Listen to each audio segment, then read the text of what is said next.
This is Mutsili Champion TV. As you know it, this is the voice of disabled persons and it works in partnership with DISARA Center, a center which has the mission of helping disabled persons by giving them formal education, different kinds of foods, and the different kinds of domestic animals, and it also gives them clothes and all provisions that help them make the ends meet.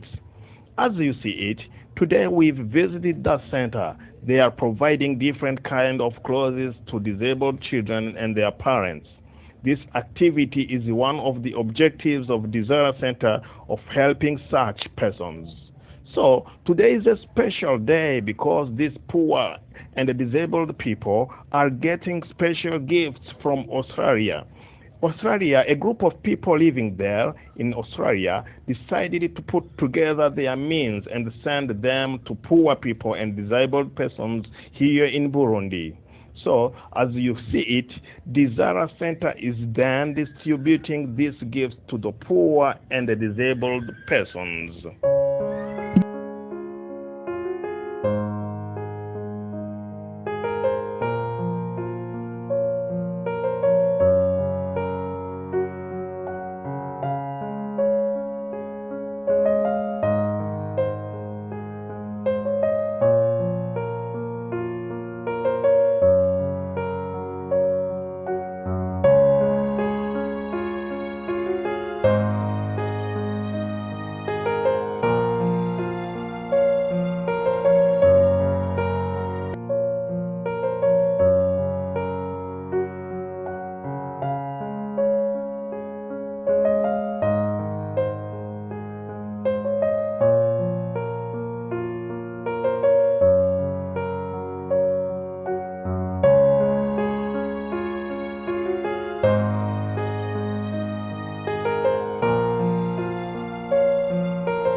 oya aba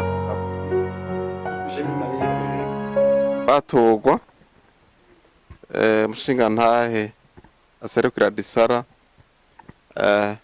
yizera akaba gutanga ibi bintu turaje kubitanga kandi murabona ko babifise baranezerewe bagomba berekana umunezero wabo rero mushyikiza akanyamuneza twagomba tubasabe nabo bagira icyo bavuze gushima bashimira ishyirahamwe ryashoboye kubafasha. Mama na mahoro mumeze neza amazina yanyu mwitwa gute amazina yanyu mwitwa gute urabona hano tunohejeje kuronka ngaho ufise wabyumvise mbere babirungitse wabirungitse rero umubwiye iki ijambo rimwe ushobora kuvuga kugira ngo nawe abashe kumva ko yuko ibyo yarungitse byabashe gushika ijambo nomubwira ashobora kuronka turamushimiye mu byo yaturungikiye byose Imana imwongereza imigisha amaneja azatwibuke azamenya ko turi bumuga yama twibuka iminsi yose icyo gituma tumushimiye mu izina rya Yesu. Profone nawe ugira icyo uvuze mzee na mahoro mwaramutse neza usanzwe uba hehe amazina yawe witwa gute mudirenganye Innocent namubwira maje kumushimira urukundo mbona afise uko ayagize neza cyane n'Imana kandi tizo kumwongerera bitewe n'ubugizi bwa neza rero natwe turamushimiye gusa azotwibuke Imana imuhumurize. turabashimire ko bamwemeye kwitaba ubutumire babatumye ko niza ko yuko nawe aharagiye kubyumva ejo canke hirya y'ejo niyagira ikindi aronka tuzobasha kubamenyesha. Murakoze. As a miracle from God, DISARA Center is distributing to us this gift from donors of Australia. namubwira maje kumushimira urukundo mbona afise uko ayagize neza cyane n'Imana kandi tizo kumwongerera bitewe n'ubugizi bwa neza rero natwe turamushimiye gusa azotwibuke Imana imuhumurize.